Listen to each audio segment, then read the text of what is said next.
High above the Earth, where the blue fades into endless black, an astronaut floats alone, a silent figure against the curve of the planet. Only the faint hum of the suit's oxygen system breaks the stillness. His visor reflects a storm forming far below, but he has no time to admire it.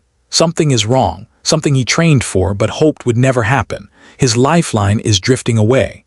The camera slowly pulls back. The astronaut reaches for the tether that should keep him connected to the station, but it is slipping like a ribbon in slow motion. He extends his arm further, but space has no mercy. There is no air, no sound, no second chances. This is the moment every astronaut fears, and this is where our story begins. Because long before astronauts float among the stars, long before they wave at Earth from hundreds of kilometers above, they must learn how to survive moments exactly like this. This documentary explores one powerful question. Ever wondered how astronauts get ready for situations where even a single mistake can take their life? The answer begins years before they ever leave the ground. The camera shifts to Earth far below the drifting astronaut. The world turns quietly. People walk the streets, cars move through cities, oceans rise and fall. Somewhere hidden from ordinary life stands a massive training facility that looks more like a fortress than a school. This is where astronauts are made.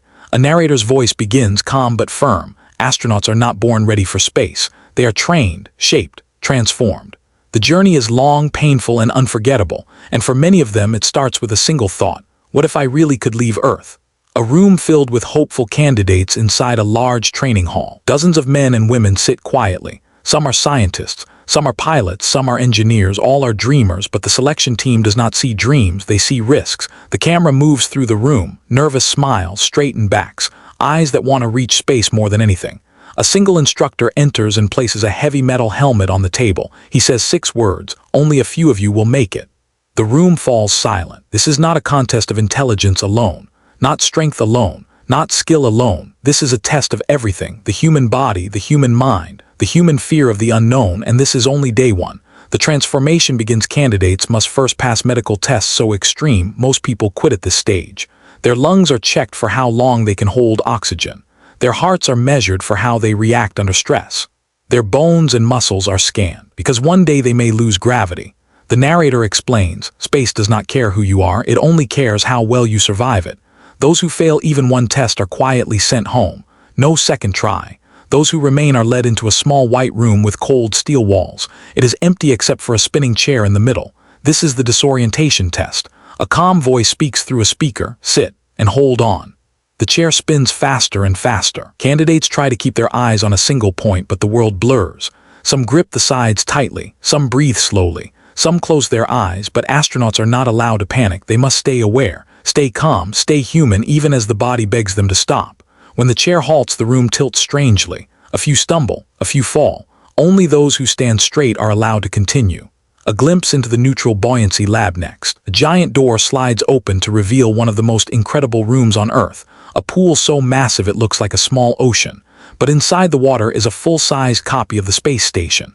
This is the neutral buoyancy lab where astronauts learn how to move in space. The camera dives underwater. Astronauts float slowly like ghosts. Every movement is deliberate. Every action takes energy. Their suits weigh hundreds of kilograms on land, but here, they mimic zero gravity. A narrator speaks. If they move too fast, they lose balance. If they move too slow, they waste oxygen. If they make one wrong move, they fail. Astronaut candidates spend hours underwater each day. Their fingers freeze, their muscles burn, their legs shake, but they cannot quit, not if they want to walk in the sky. One instructor shouts through a microphone, "In space, no one comes to save you. Save yourself now." It sounds harsh, but space is harsher. Psychology, the battle inside the mind. The training is not only physical, it is emotional. Candidates must learn to stay calm in total darkness. In silence, in isolation, a small room with no windows becomes their world for several hours. No sound, no movement, only their thoughts. One candidate whispers afterward, "You hear your heart, you hear your fear." The narrator explains, astronauts must work where humans were never meant to go. They must control fear so fear does not control them. Some break down, some freeze, some ask to leave. Those who stay grow stronger. The cinematic return to the opening scene. The story cuts back to the astronaut drifting in space. His tether is gone, his oxygen is limited, and the station is slowly moving away. But now the narrator reveals something new. This astronaut is not helpless. He was trained for this exact moment. Back on Earth, we see a scene from his training years earlier. He is inside a virtual reality simulator. A digital station spins behind him. A synthetic voice says, "Tether failure, begin recovery." He extends his arm, kicks gently, uses the small jets on his suit, controls his breathing. Back in space, he does the same. He fires the thrusters on his backpack, small bursts, timed perfectly. His body rotates. His direction shifts. He moves closer, closer, until he catches the station's handrail. He breathes deeply, alive. The narrator concludes, "This is why astronaut training is unforgiving. This is why they spend years preparing. Space gives no warnings, only chances, and only to those who are ready." The final hook for part 2, the camera returns to Earth once more. The candidates walk toward a towering building. Inside awaits the hardest challenge yet, the centrifuge, the machine that simulates the crushing force of a rocket launch. The narrator ends with suspense. You have seen how astronauts begin their journey, but next, you will see how they are tested against the power of a rocket itself. This is only the beginning. The next chapter of the astronaut's journey begins at a facility that looks more like the testing ground of a high-tech future than anything on Earth. Its walls are tall, its doors sealed, and every corridor whispers the same message. Only the strongest minds will walk out of here ready for space. Inside this complex lies one of the most feared machines in astronaut training, the centrifuge. The arrival at the centrifuge hall, the candidates stand in line, their expressions quietly tense. They are surrounded by huge metallic walls and warning lights that blink in rhythmic intervals. The narrator speaks softly. A rocket launch pushes the human body harder than most people can imagine. To prepare for it, astronauts must face a machine that imitates the fury of a rocket. A large circular structure dominates the hall. At its center lies a long mechanical arm with a seat attached. It looks simple until it moves. Suddenly, the centrifuge comes alive, spinning gently at first, then faster still. Air rushes. Lights blur. The watching candidates feel the wind hit their faces even from a distance. One instructor calls out, "This is 3G force. You must survive up to 8. 8 times their body weight. 8 times the pressure on their chest, their blood, their lungs." This is the moment where dreams either break or evolve into something stronger. A candidate steps forward. A young woman is the first to volunteer. She walks toward the centrifuge seat with slow, steady breaths. The camera focuses on her hands. They tremble slightly, not from weakness but from knowing what is coming. She straps herself into the seat. The harness locks automatically. A voice echoes, "Prepare for acceleration." The machine begins to move, her breathing deepens. The arm spins. At 2G, her head presses against the cushion. At 3G, her vision narrows. At 4G, her chest feels heavier, as if a giant hand is pushing her down. And this is just the beginning. The instructors observe silently. The narrator explains. The centrifuge teaches astronauts how to stay conscious under forces so great they can push blood away from the brain. Inside the spinning capsule, alarms stay quiet. She is still conscious, still fighting. With each rotation, she practices a breathing technique taught to every astronaut: sharp inhale, hold, force the blood upward, repeat. She lasts the full duration. When the centrifuge slows, she steps out, sweating, exhausted but proud. Her fellow candidates give a small nod of respect. In this place, even a nod means greatness. Next, the simulator dome. The camera follows the group into another chamber. A circular room with a dome-shaped ceiling lights up with projections of stars, planets, and the deep black of space. This is the mission simulator. It is one of the most advanced training tools on Earth. It can imitate spacecraft failures, communication breakdown, engine shutdowns, and more. The goal is simple: fail here so you don't fail in space. A control panel in the middle of the room glows as the simulation begins. The candidates take seats around it. Suddenly, a digital explosion echoes. Warning lights flash. The entire dome shakes. The narrator's voice deepens. This is no game. Every mistake has consequences. The simulation shows the spacecraft losing altitude. A female candidate calls out, "Stabilize roll axis." Another shouts, "Oxygen tank 2 offline." They work fast, their voices overlapping, but every word is clear. They are learning the most important rule of space teamwork: communication can save a mission. Silence can destroy it. As the simulation ends, the dome fades back to white light. The instructor addresses them. Most accidents do not happen because of one big failure. They happen because of many small ones. The room grows quiet. The lesson stays with them. Underwater worlds. The neutral buoyancy lab revisited. The story transitions back to the giant underwater training facility. But now the exercises become far more complex.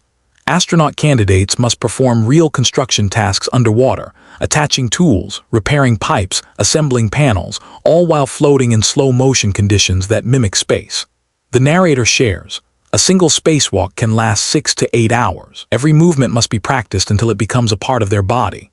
One candidate struggles to tighten a bolt while he spins slightly. His tool drifts away. Another diver quickly recovers it and hands it back to him.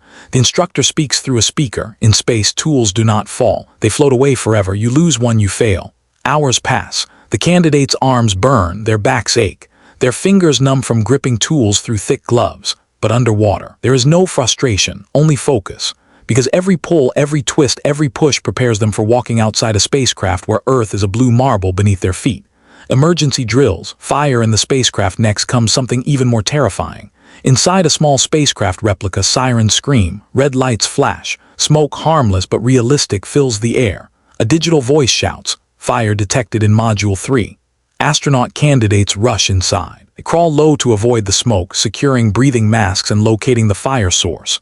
In space, fire spreads differently. It forms a ball of flame that floats. It moves unpredictably. It can suffocate oxygen in seconds. The narrator explains, a fire in space is one of the most dangerous events an astronaut can face.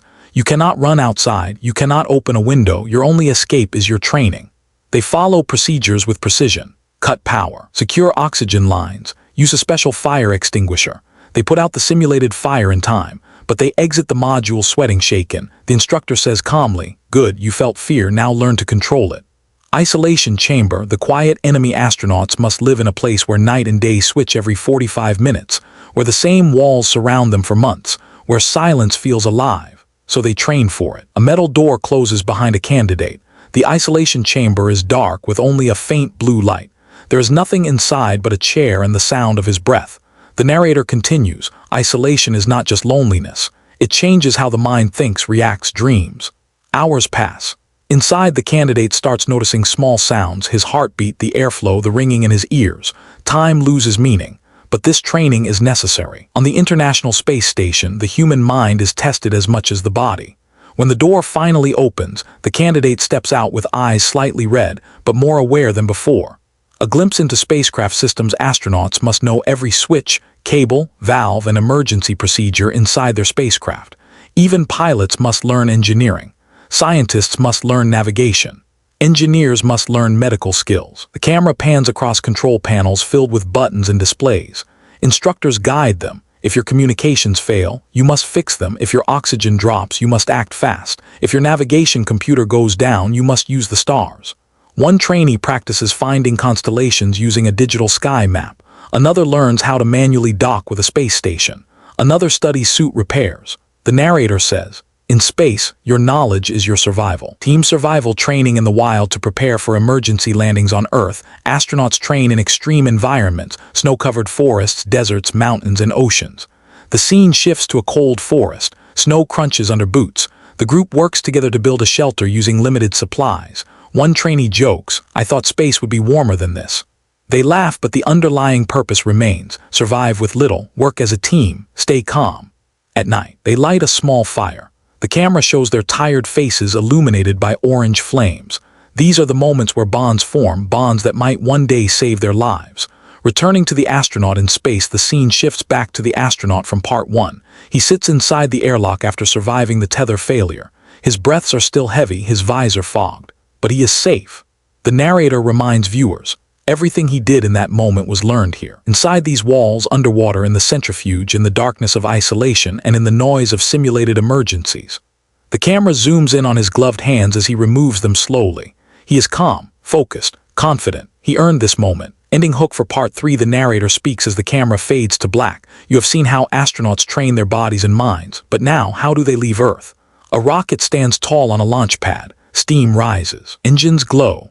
Next, we follow their journey from ground to orbit, a journey where every second is a battle against physics, fire, and fear. Before dawn breaks, the world is quiet. The sky is dark, the wind is still, and the Earth seems to hold its breath. On the horizon stands a giant silhouette, tall, powerful, and waiting. A rocket. The machine that will lift humans beyond gravity, beyond the sky, into the endless sea of stars. The narrator speaks softly. Reaching space is not only a journey upward. It is a journey through danger, pressure, and extreme forces that shape every second. Today, the astronaut candidates of earlier chapters have become actual astronauts. Their years of training are behind them. Their greatest test lies ahead. The suit-up room inside a secure building near the launch pad. Astronauts gather in the suit-up room. Bright lights reflect off the polished helmets lined neatly on steel racks. Technicians move quietly, checking equipment, calibrating oxygen levels, tightening seals. The narrator explains, the suit is not clothing. It is a small life support system, a personal spacecraft. One astronaut sits while a technician locks the neck ring of her helmet. A faint hiss fills the room as oxygen begins to flow. She moves her fingers, flexing them inside the gloves, feeling the stiffness of pressurized material. Another astronaut checks his chest controls. Ventilation active, cooling system on, comms clear. The atmosphere in the room is a mix of tension and calm. For a moment the camera captures their faces, focused, quiet, aware of the magnitude of what they are about to do. An instructor enters and says, "This is the last call. Let's begin." The journey to the launch pad. Astronauts walk down a long hallway that leads to the transport vehicle waiting outside. The hallway is lined with photographs of past crews, some smiling, some serious, all legends in their own way. The narrator continues, "Every astronaut who walks this hallway knows the risks, knows the history, knows that this step is the closest a human can come to standing between Earth and the universe." Outside, the air is cold. The sky is still dark. Journalists and engineers watch from a distance, their breaths forming small clouds in the morning air. The astronauts climb into a van specially designed for them. The door closes softly behind them. Inside, the ride is silent. No one talks. The only sound is the faint hum of the engine and their steady breathing inside the helmets. Through the windows, the massive rocket grows closer, brighter, taller, more alive. Reaching the tower, the vehicle stops at the base of the launch pad. Tower lights shine like stars on metal beams. Steam rises gently from the rocket's fuel tanks. The journey upward begins with an elevator ride. The doors close. The motor hums, and slowly the astronauts rise floor by floor, meter by meter toward the spacecraft at the top. A narrator speaks. If the rocket is the body, the astronauts are its heart. They must be placed carefully. When the elevator doors open, a strong wind hits them. They step out onto a narrow platform. Far below, ocean waves crash onto distant shores. But up here, another world begins. Technicians guide them one by one into the spacecraft. The hatch door waits open like the entrance to destiny. An instructor whispers, "Welcome aboard." Inside the spacecraft, the astronauts slide into their seats, molded perfectly to their bodies. Straps lock over their shoulders and legs. Their helmets connect to the spacecraft's communication system with a click. The narrator describes, once inside, every astronaut becomes part of the machine. Their heartbeats, their breaths, their voices, everything is monitored, measured, understood. Mission control checks their systems, comm check. Loud and clear, heart rate nominal. Oxygen flow stable. Suit pressure holding. Outside, the rocket creaks softly as fuel expands inside tanks colder than ice. A low rumble starts. This is not launch. This is the rocket waking up. T-minus countdown. A large digital clock begins the countdown. T-minus 120 minutes. The astronauts wait. The narrator says, the countdown is not only for the rocket, it is for the astronauts' minds, their calmness, their readiness. T-minus 90 minutes. Fueling begins. The rocket groans under the pressure as super-cold liquid oxygen flows through its pipes. T-minus 45 minutes. The crew module lights flicker as power systems transfer from ground to internal operations. T-minus 10 minutes. Mission control announces, crew close and lock your visors. A faint mechanical click echoes inside each helmet. The astronauts can only hear their own breath now. T-minus 3 minutes. Cameras zoom in on the rocket's engines. Frost forms, then melts, then forms again. T-minus 60 seconds. Moment of absolute silence. The narrator whispers, this is the edge of a new world. Ignition sequence. T-minus 10 seconds. Engines begin to ignite, soft blue flames that grow rapidly into roaring plumes. T-minus 3 seconds. The entire structure trembles. T-minus 0. The engines reach full power. The rocket does not leap into the sky immediately. It pushes against clamps, massive steel jaws gripping it tightly. Only when the force is stable, the clamps release. And then a deep thunder shakes the earth. The rocket rises. The battle against gravity. The narrator's voice becomes dramatic. To reach space, a rocket must fight the strongest force the universe ever placed on humans, gravity. Inside the spacecraft, at 1G, the astronauts feel normal. At 2G, their bodies press into the seats. At 3G, their arms feel heavy. At 4G, breathing becomes difficult. One astronaut whispers through the microphone, "Stay with it, focus." The rocket cuts through the clouds like a glowing spear. The camera captures the sunrise behind it, an explosion of orange and gold lighting the edges of the rising craft. The world below shrinks, forests blur into green patches, rivers become silver threads, cities become tiny sparks. Stage separation. A loud metallic clunk fills the spacecraft. The first stage separates. Suddenly, the pressure drops. The astronauts float for a brief second, just a taste of microgravity. But then the second stage engine ignites. A soft boom. Another force presses them back into the seats. The narrator explains, this multi-stage system allows rockets to shed weight and push further than any single engine could. As the second stage burns, the spacecraft tilts slightly. Astronauts monitor their displays, velocity rising, altitude increasing, trajectory stable. Their voices remain steady. Their training takes over. No fear, only focus. Entering orbit after 8.5 minutes, something magical happens. The engine shuts down. Silence. The kind of silence only space can offer. A pen slips from an astronaut's pocket and floats upward. A small bolt drifts near a seat. A tiny water droplet forms a perfect sphere. The narrator says, this is microgravity. The moment Earth finally lets go. Astronauts smile, their first real smiles of the day. Through the small window they see it, Earth, curved, glowing, magnificent, clouds swirl like white paint, oceans shine deep blue. The thin atmosphere glows faintly like a soft halo. One astronaut whispers, beautiful, another says, we made it. But the narrator reminds, reaching orbit is not the end of the journey. It is only the beginning. Soft docking with the space station, the spacecraft adjusts its angle. Small thrusters fire, puffs of gas pushing it gently through the void.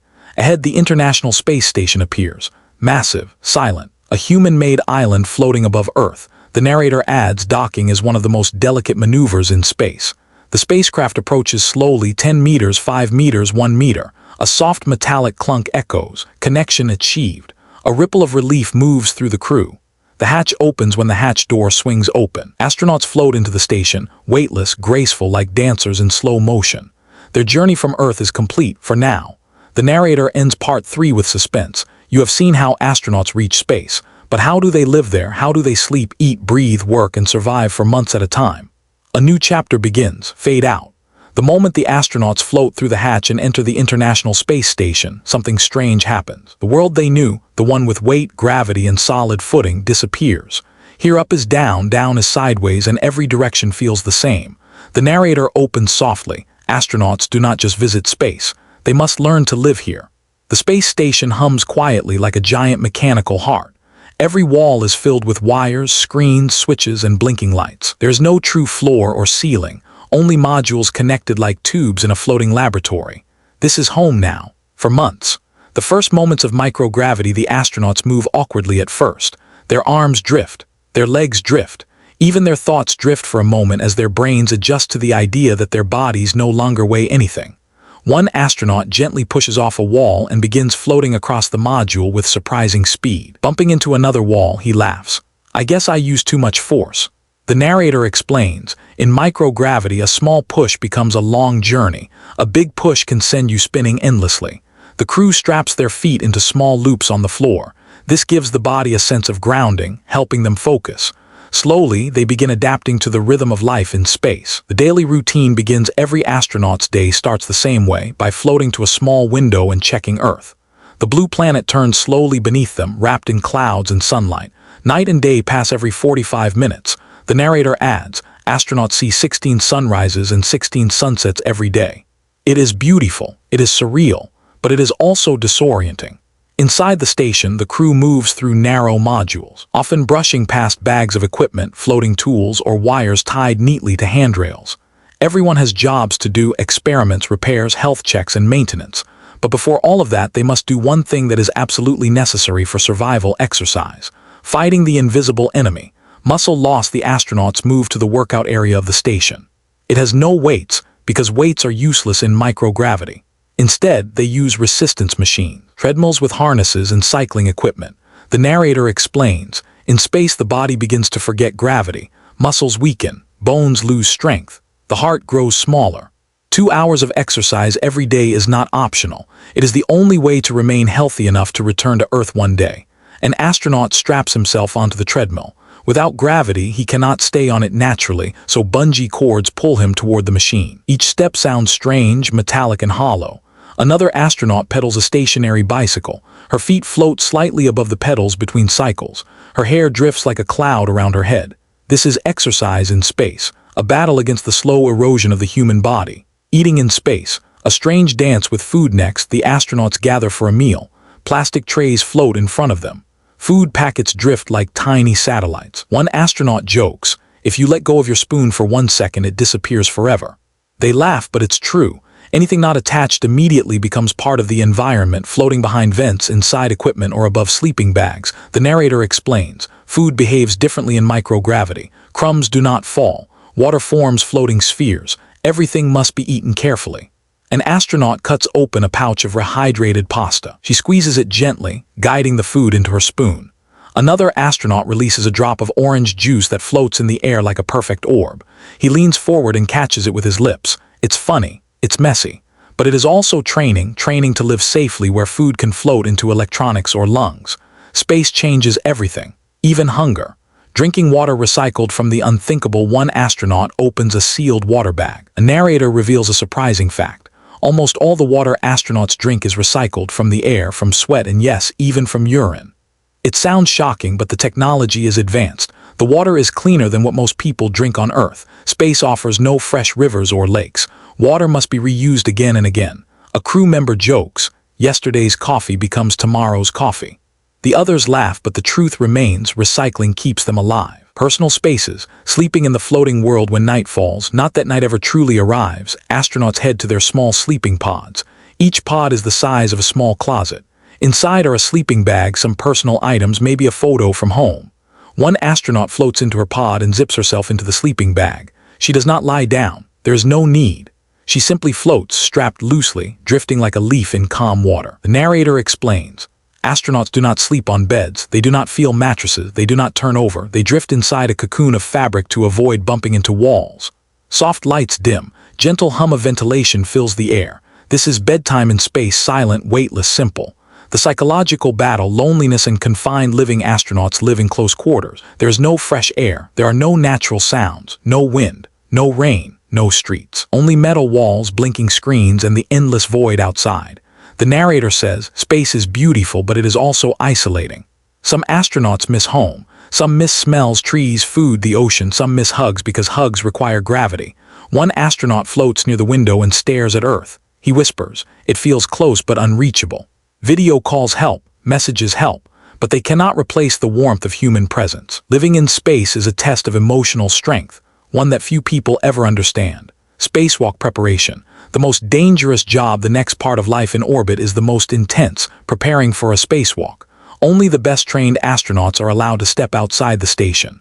The suit weighs more than 120 kilograms on Earth, but here it floats like a bubble. Inside the airlock, two astronauts begin suiting up. The narrator warns, spacewalk is a mission within a mission. A mistake here is unforgiving. Technicians on Earth monitor every heartbeat. Crew members inside help with final checks. One astronaut says, helmet locked. Another replies, oxygen stable. A third confirms, tether secured. Finally, the airlock depressurizes. A loud hiss fills the chamber. The inner hatch closes, the outer hatch opens, and then they float into the void. Spacewalk, touching the edge of the universe outside. Earth glows beneath them. The silence is overwhelming. There is no sound except the astronauts breathing. No wind, no engine noise, nothing. The narrator describes, to walk in space is to stand between everything you know and everything you can only imagine. The astronauts work carefully, fixing panels, tightening bolts, installing new equipment. Their gloves are thick, movement slow, vision limited. But they stay calm. They stay focused. Then suddenly a tool slips. It spins away. One astronaut reacts quickly, grabbing it before it drifts into infinity. Her voice is steady, tool recovered. Moments like this define space survival, where instinct meets training. The constant threat of radiation while the astronauts work. Another danger surrounds them, radiation. Earth's magnetic field protects people on the ground, but up here the shield is weaker. Solar particles, cosmic rays, and bursts of radiation pass through the station walls more easily. The narrator continues, astronauts live in a place where invisible forces can damage cells, weaken bones, and increase long-term health risks. Monitors show radiation levels constantly. Storm alerts can force astronauts into shielded areas. Every second in space is carefully measured. Life here is not just about floating. It is about surviving the quiet dangers that hide in emptiness. Returning inside after the spacewalk, the two astronauts finish their repairs and move back to the airlock. The hatch closes behind them. Pressure slowly returns. Their bodies relax. When they remove their helmets, sweat drips from their foreheads. Their faces are red. Their arms feel like stone. But their smiles are real. They completed one of the hardest tasks in human exploration. Ending hook for Part 5, the narrator concludes Part 4 with a rising, dramatic tone. Astronauts can live in space for months, but eventually every journey must end. The camera shows Earth growing larger in the window. Returning home is more dangerous than leaving. A fiery re-entry awaits. A battle against gravity begins again. Next, we witness what happens when astronauts fall back to Earth and how they survive the most violent ride of their lives. Fade out. For months, astronauts have lived in a world without weight. A world where bodies float, where the horizon curves, where Earth rises and sets 16 times a day. A world where danger is silent, where beauty hangs outside every window. But now, it is time to go home. The narrator speaks softly. Leaving space is never easy. Returning to Earth is even harder. Outside the station, the spacecraft sits quietly, attached like a small lifeboat waiting for the final voyage. The last sunrise in orbit, the astronauts gather near the cupola window one last time. The sun rises behind Earth, painting the atmosphere in golden light. Clouds glow pink, oceans shine blue, and the thin curve of air looks almost fragile. One astronaut whispers, "This never gets old." Another replies with a sad smile, "It will be strange not seeing this every day." As they float in silence, the narrator adds, "Space changes a person. What they see here stays with them forever."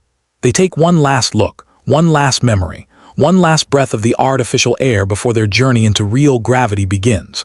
Preparing the spacecraft, the astronauts move through the station, securing experiments, powering down systems, and closing hatches. Each step is rehearsed, but today it feels different. This is farewell.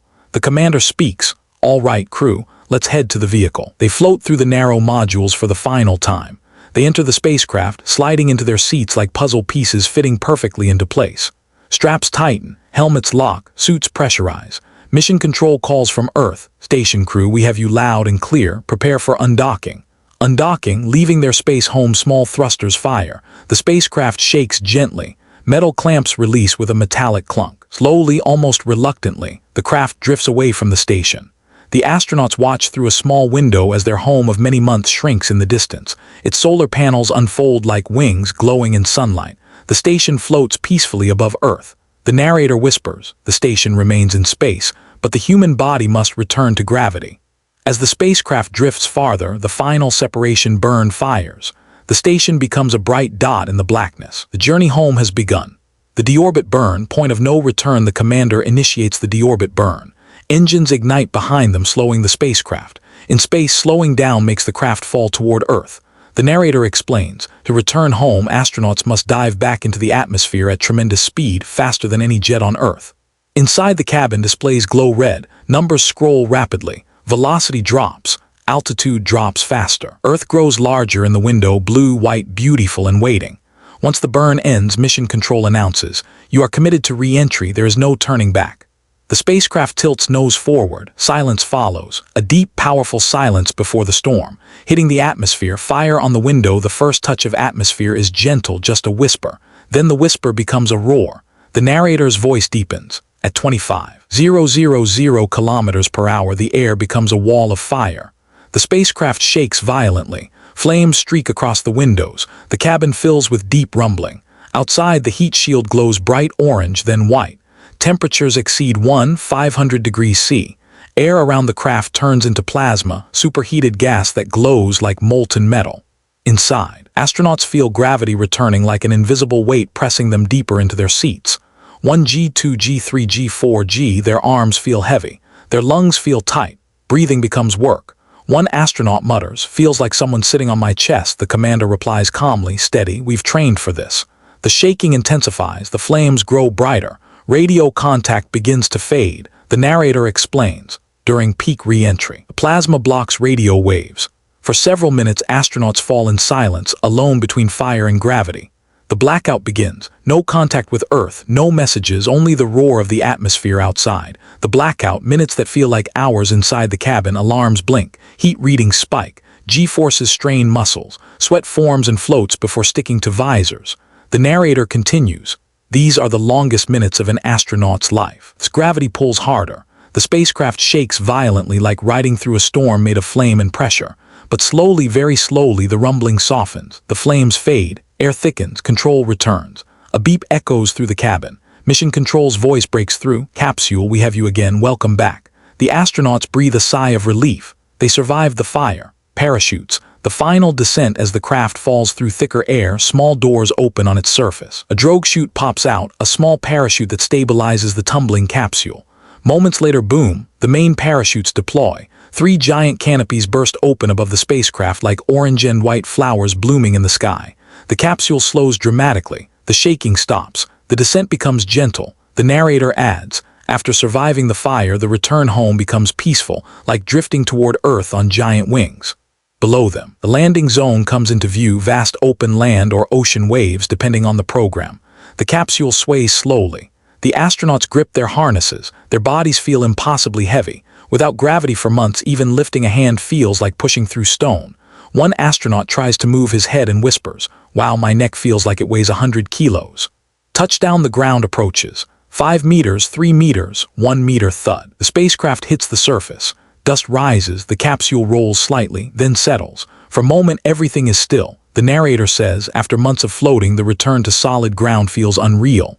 Outside, recovery teams rush forward, helicopters circle overhead, vehicles approach rapidly. They stabilize the capsule, open the hatch. Sunlight floods inside. First moments back on Earth, astronauts are lifted out carefully. Their legs hang weakly. Their bodies tremble. Their faces are pale but smiling.